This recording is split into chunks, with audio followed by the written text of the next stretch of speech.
தங்கமே, கடவுள் சிலருக்கு வசதியை தருவார், சிலருக்கு அறிவை தருவார், சிலருக்கு புகழை தருவார். ஆனால் வெகு சிலருக்குத்தான் தன் மனதையே தருவார். அவர்களே உதவும் குணம் உள்ளவர்கள்.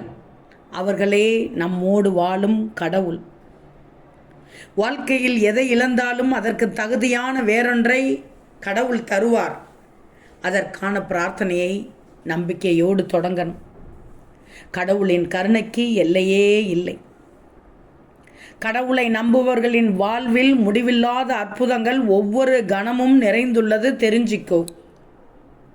வாழ்க்கை என்ற பூட்டை திறக்க காலம் உனக்கு விதவிதமான சாவிகளை தருகிறது. ஆனால் என்ன ஒன்று, நமக்கான சாவியை தேடி கண்டுபிடித்து திறப்பதற்குள் பூட்டு தான் துருப்பிடித்து போகிறது. உண்மையை சொல்கிறேனா? சரியானதை சொல்கிறேனா தங்கமே?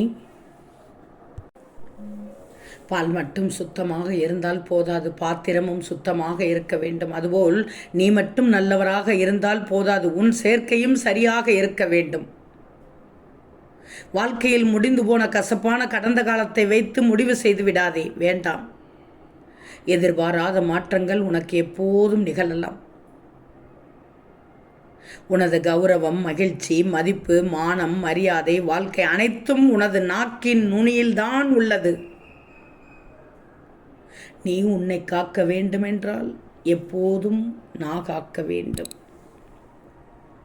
சாயி, எனக்கு ஏன் இந்த சோதனை என்று புலம்பக்கூடாது.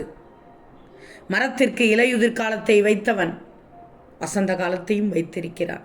அதேபோல் உன்னையும் நிரந்தர துன்பத்தில் வைக்க மாட்டான். இதுவும் கடந்து போகும், நிச்சயமாக இதுவும் கடந்து போகும். ஓம் சாயிராம்.